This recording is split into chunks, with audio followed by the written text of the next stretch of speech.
Salut à tous, j'espère que vous allez bien. Personnellement, je vais divinement bien.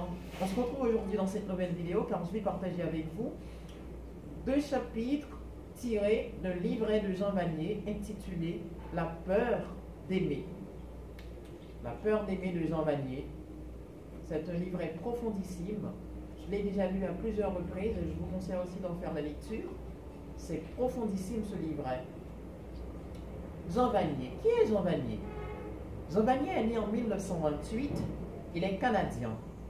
Après avoir servi dans la marine, il a entrepris des études de philosophie et de théologie.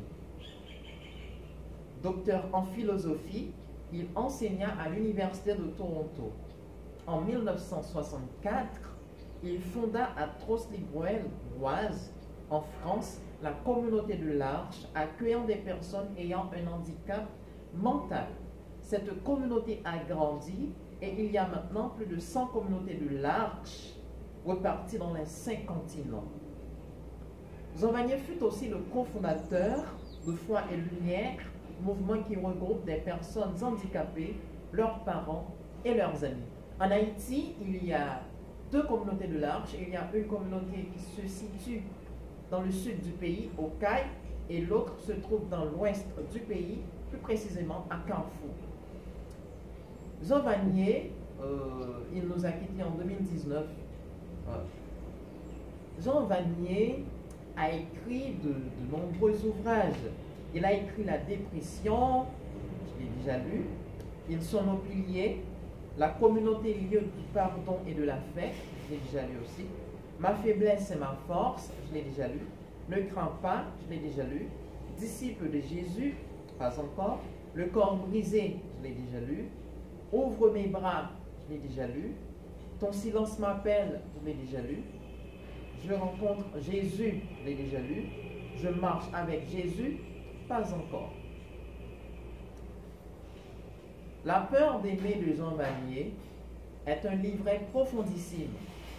Je l'ai déjà lu à plusieurs reprises. Donc je vous conseille aussi d'en faire la lecture parce que c'est profondissime.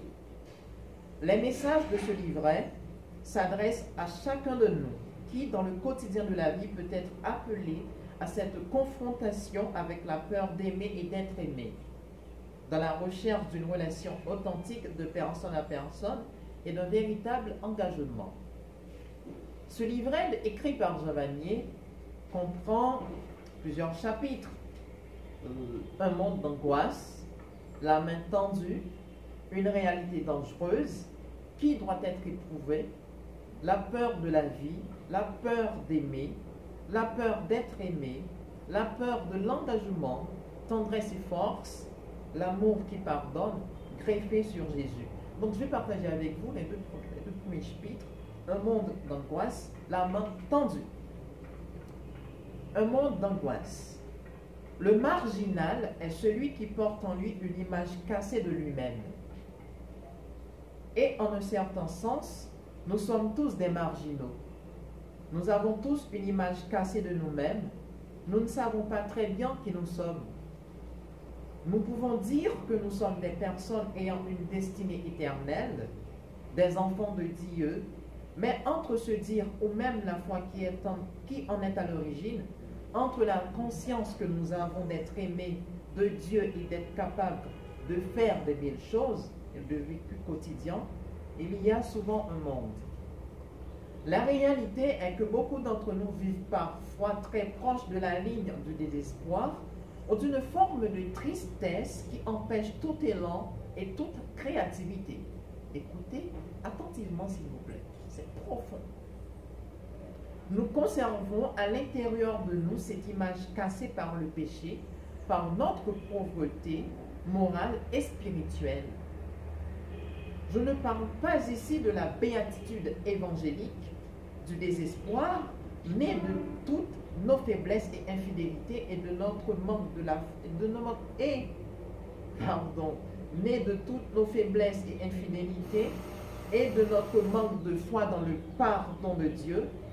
Ce n'est donc pas de l'appel de Dieu, ni de notre vocation à l'amour dont nous avons d'abord conscience, mais de quelque chose de brisé à l'intérieur de nous, nous ne savons plus très bien qui nous sommes.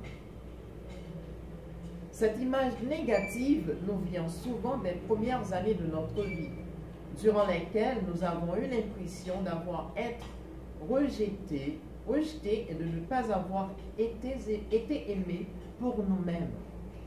Une personne qui avait découvert qu'on l'aimait uniquement parce qu'elle réussissait brillamment ses études me disait: il faut que je réussisse toujours, sinon j'aurai l'impression de mourir, car personne ne m'aime dans mon être profond. Il y a un pas entre se sentir aimé à cause de ses succès ou de ses fonctions et se sentir aimé dans la profondeur de sa personne. On aime son petit enfant pour lui-même parce qu'il est issu de nous.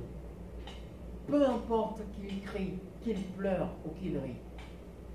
Vivre avec le sentiment d'être aimé pour ce qu'on fait et non pour ce qu'on est quelque chose de terrible.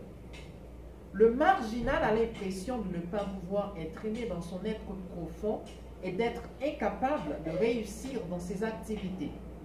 Cette image cassée de lui-même, au plan de ce qu'il fait et au plan de sa personne profonde, engendre en lui un monde de dégoût et de tristesse, une impression de sentir mauvais, d'être rejeté, un réel désespoir.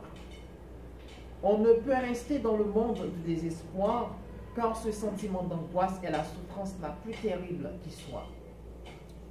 La mort elle-même serait peut-être plus douce que cette espèce de mort intérieure qui nous rend incapables de dormir et de manger, ou qui, au contraire, nous pousse à manger et à dormir sans cesse, à nous gaver de drogue, d'alcool ou de toutes sortes de compensations.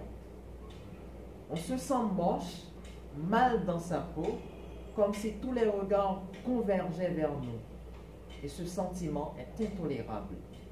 Cette angoisse insupportable peut nous faire fuir dans le monde du rêve, voire même sombrer dans la maladie mentale, qui est peut-être plus confortable. Dans le rêve, au moins, on se construit son monde à soi et on ne risque pas d'être dérangé. Mais dès qu'on revient dans le monde réel, on retrouve l'enfer. On se sent partout rejeté, exclu. Certaines personnes vivent depuis des années à l'hôpital psychiatrique, dans leur monde de rêve. Si les médecins pouvaient par un médicament miracle les sortir de ce monde et les ramener à la réalité, ils se retrouveraient dans une angoisse encore pire. Il ne s'agit pas de guérir quelqu'un comme s'il était atteint d'une maladie, mais de lui offrir une mode de vie où il puisse être heureux et accepté, où il puisse aimer, travailler et mener une vie qui corresponde à la dignité de son être. Si, sous prétexte de le ramener à la réalité, on le replonge dans un monde où il a une mauvaise image de lui-même, où il est la risée des autres et où il est rejeté, mieux vaut encore le laisser dans sa psychose. Certaines formes de maladie peuvent être des défenses. L'agressivité elle-même, qui nous rend durs et violents, est en réalité une échappatoire à l'angoisse.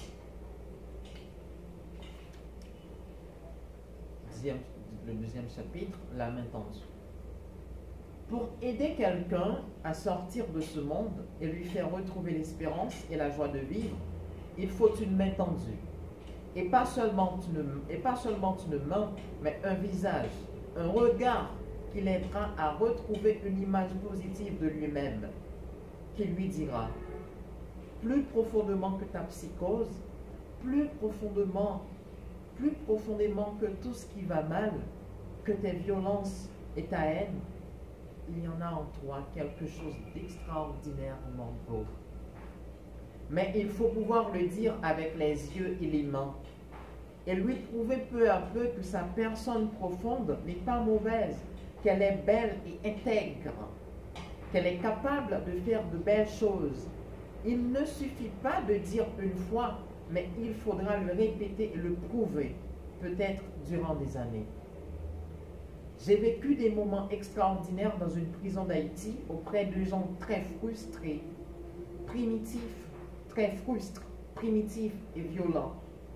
Au premier rang, on comptait une vingtaine de femmes, au deuxième, une vingtaine d'hommes, et derrière, dans une grande cage en bois, une centaine d'hommes qui venaient sûrement des bidonvilles et qui avaient dû commettre des violences en état d'ivresse. On m'avait placé devant eux pour leur parler. Au début, leur visage était terriblement fermé. Le père Baudry traduisait mes paroles du français en créole.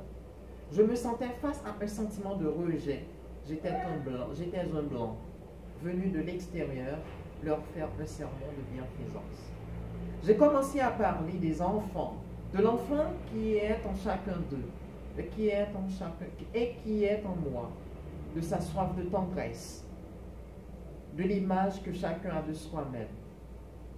Finalement, je leur ai dit, peut-être qu'aucun d'entre vous ne réussira à sortir d'ici, peut-être sortirez-vous pour revenir quelques semaines plus tard.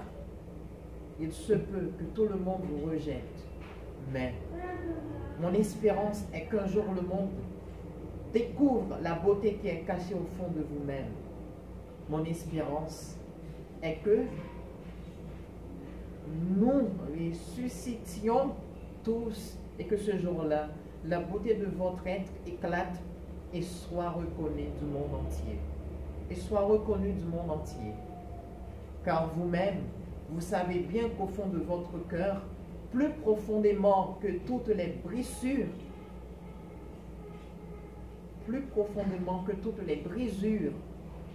il y a un enfant en quête de tendresse. J'ai vu alors leur visage se détendre et commencer à sourire. Il y a eu entre nous comme un instant de communion. Ce moment de paix est très important, car c'est peut-être lui qui rejaillira au moment de la mort et donnera confiance. Mais cela ne suffit pas pour guérir. Pour que ces hommes puissent vraiment grandir, il leur faudra quelqu'un qui les accompagne jour après jour.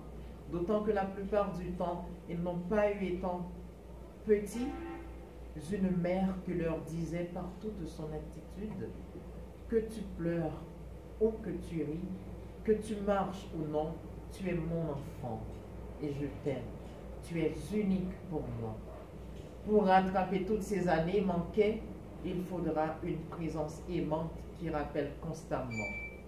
Tu peux faire de belles choses.